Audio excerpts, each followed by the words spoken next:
Well, Todd Hazelwood, we're back at the Adelaide 500. How's the weekend been? Oh, it's been a fantastic weekend for me. You know, being a proud South Aussie, it's always good to come back home and enjoy this world-class facility. Every time we come back here, we always say, man, how good is this event? It really is the best and the pinnacle, I guess, as sporting standards are concerned. So, yeah, just enjoying it. You know, it's been a lot of fun racing the Trans Am here this weekend. We're fighting for a title, and so far so good. We've had a clean sweep of session runs, been fastest and qualified pole, and we've had 2 race wins, so couldn't be happier. You did a bit of racing in supercars at the start of the year, but I'll come on to that after. For those people who don't know about the Trico Trans Am series, just give them a rundown about the car. What's the differences between supercars and, I mean, is it just a standard chassis with a bigger motor, or is it a custom-built roll cage with a body put over the top? What are the cars? Yeah, Trans Am is a really cool addition to Australian motorsport. They're basically a cheaper version of a NASCAR. So essentially we start with a very cheap, basic roll cage, a tubular chassis, and we basically stick a fiberglass body over the top of it. So very simplistic by design. We use a Hoosier radial tyre, so they move around a lot, 13-inch rim, small brakes, lots of horsepower, and the cars move around a lot. Basically designed to create really close, hard racing, and they've been a lot of fun to drive. So yeah, I guess compared to a supercar, about 150 kilos lighter, but have 100 horsepower less. So power to weight is actually quite similar. We don't have a lot of downforce on the car, so they're actually quite slippery in a straight line and do get up to top speed quite quickly. We've only got a 4-speed gearbox, still using the H pattern. So yeah, the first gear is traditionally quite tall because you don't have a 6-speed gearbox like a supercar, so hence why we have rolling starts as well. Yeah, they're a lot of fun. And what's powering them? When you pulled off the bonnet just before, it looked like a Chev V8, is it, or a Holden V8? Yeah, correct. So LS3 V8. So we've got a Ford Mustang body, Chevrolet Camaro body, and also a Dodge Challenger body in this category, but they all run the same LS3 engine. So it's just the easiest and best way to achieve parity, I guess, amongst all the different makes that we have. And then that also goes down to the suspension. So we have a control shock absorber, the valving's controlled, the suspension componentry, everything's supplied and controlled from Howe Engineering, which is an American-based parts supplier for the categories. So yeah, heavily controlled, which is great.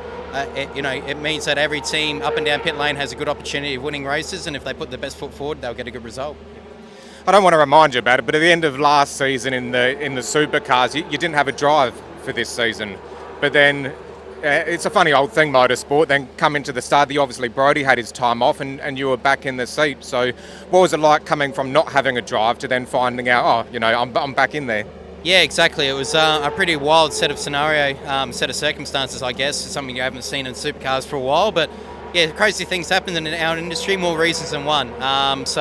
There's a famous saying, you never know what's going to happen the next day after in this industry. So for me, I just got the call up and just did my job. It's as simple as that. I was already signed on with the team at Erebus Motorsport as a co-driver, and when the news broke out and Barry Ryan gave me the call, I was quite excited for the opportunity, because for me, as you mentioned, I lost my opportunity to be a full-time driver, and I was desperately searching for a way of how I could get myself back into a front-running team, good machinery and good team to prove my worth that I can still capable in this industry. So to go to Bathurst, we're fastest straight out of the gate in practice, and we're second in practice outright, and we made in the top 10 shootout on Saturday at Bathurst with basically next to no preparation with the team. So I think it sort of validated my name and my worth in the sport, which is good, and then to obviously then go to Bathurst and to get the win as well, that makes it even sweeter. But pretty wild scenario, and looking back at it now, it was really cool, because that was 2 more rounds worth of racing than what I plan to do this year. I was going to say, you were racing in the Trans Am and also racing in supercars at the same time. Yeah, exactly. I was doubling up at that stage. So, yeah, I had a really busy start to the year, because I was literally racing 1 round of Trans Am, 1 round of supercars. So, yeah, I think I did 5 race meetings within a matter of 2 months there at one stage. So it was a really busy start to the year, and I was really enjoying it. I was loving my racing, loving spending my time here at TFH Racing. It's been a really cool program to be a part of. We essentially started from scratch. Basically, this time last year is when I got the phone call saying, hey, we want to start a race team. We hear you're pretty handy in the workshop. Do you want to help us out, and do you want to help tutor some drivers and build the program up? And yeah, to start from scratch, we didn't have a setup sheet for the car. I didn't really know anything about Trans Am racing. So to start from scratch and build the program up, it's been a lot of fun. Well, speaking about being hands-on in the workshop, one of the things I found interesting is when you came in with the car, you weren't straight into the transporter and trying to cool down. You jumped out. First of all, you were with the fans. Then you came over to the car, was checking that out. Then you were grabbing a jack. Then you were putting down jack stands, helping get the wheels off, pulling the bonnet off. So I guess that just shows how committed you are to the team and how committed you are to wanting to drive. Yeah, exactly. No, I love my racing and I love my motorsport, and you only get out of it what you put into it. It's as simple as that, and hard work rewards the results that you get. So from my point of view, yeah, I've been very hands-on with this program, from the engineering point of view, the car setup point of view, and also the mechanicals as well. It's been a cool challenge. It's something that I love. I love that hands-on aspect. So yeah, for me, it's more of a laid-back approach, I guess, to supercars, and I feel like for me as an individual, I can make a difference being fully involved in this program, and it's a good motivation for the boys as well. They see that I want to win as well, and it's sort of I'm trying to push them on with the journey as well, and say we're trying to lift their standard to a standard that I want to work at. So it's been cool, and yeah, I just enjoy getting my hands dirty in between races. It's cool. Do you reckon that comes back from your upbringing in motorsport? Because one of the things that I liked after Bathurst, it seemed to get a lot more attention about how you didn't have that large checkbook when you were racing, and you had to go and you had to do the sausage sizzles, and you had to do the fundraising, you had to put in those, those hard work to get where you are. Is that where you reckon it comes from, or? Oh, definitely. It all stems back from my early years as being, heavily grounded as a kid. My mum and dad always, pushed on me. You only get what you put into anything in life, and you'll only get anything if you work hard for it. It was as simple as that. So that's the way I'm wired, I guess. Always, I'm never bored. I'm always busy. I'm always doing something to try and either better myself or better the motorsport program, or looking for new opportunities. I'm always on the hunt for what's next, I guess. So it's a big part of it. But especially I think for me, I always knew that my back was always up against the wall financially. So I knew if I was going to be able to take it to some other kids that have a different scenario and a different set of circumstances, I had to work twice as hard. But I knew deep down in myself that I had the ability to do it. So I knew my time would come. I didn't know when, but for me, winning Bathurst was sort of like validating myself as a driver, to know that after all the work that we put in, it was finally worthwhile. I was watching Bathurst on TV, and I know you've mentioned before that turn 8 is a huge challenge, as we saw yesterday with 3 of the supercars getting written off within about 100 metres of each other. What's more heart-pumping though, taking turn 8 flat out, or watching those timing screens in the last few laps at Bathurst when your car's leading? What's harder? It's a tough one, because turn 8 as a driver, it's a big balls to the wall circuit. You got to have faith in the car. You got to be pinpoint accurate, as we saw yesterday in qualifying. A lot of drivers got it wrong, and it's easy to do. So, but yeah, I guess when you're watching a race, the nerves in the body is 10 times worse. I always say it's much easier to drive the thing than watch the thing.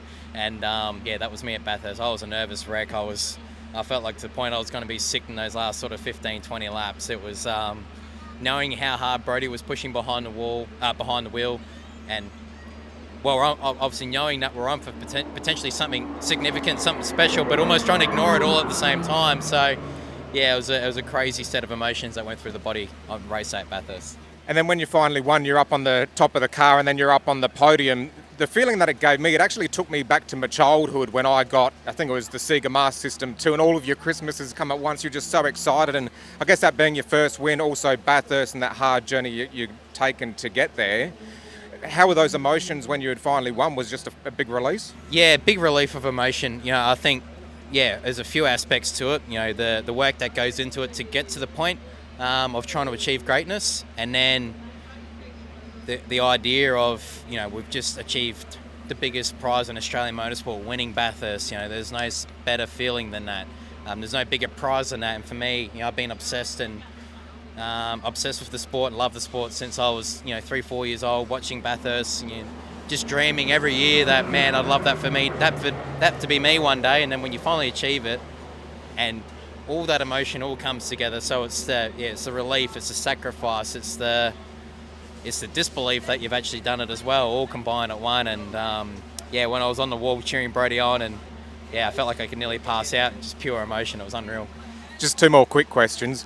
During the driver's briefing after Bathurst, I think one of the reporters asked you, how would you be celebrating? Would you be putting a few chicken nuggets into the Peter Brock trophy? And I think you turned around and said, no, we'll be filling it with Chico rolls. Was that ever tested? Did you find out how many Chico rolls fit in the Peter Brock trophy? No, we actually did a King's Cup in the back of the garage when we're loading the truck and putting the car in the transporter, and we all sort of elected for maybe it's safer we leave the trophy here, because we sort of had the feeling it was going to be a wild night. So yeah, we kept the trophy safe. So never got to test it out, but no time like the present. Maybe we'll give it another go, give it another nudge, and see how many chicken rolls we can stick in it.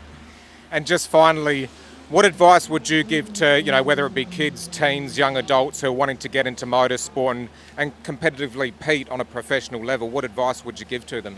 Make your passion greater than your ability. That's a motto that I always lived by as a kid, and I think it's as simple as that. Work hard, get rewarded, and if someone wants it more than someone's willing to work for, then cream will always rise to the top. So, got to believe yourself. You got to back yourself. We all go through bad days and tough times, but always say fall forwards, don't fall backwards. So a couple bits of motivation that hopefully someone will enjoy. Great advice. Thanks, Todd, and good luck for the rest of the weekend. My pleasure. Thank you very much. Cheers.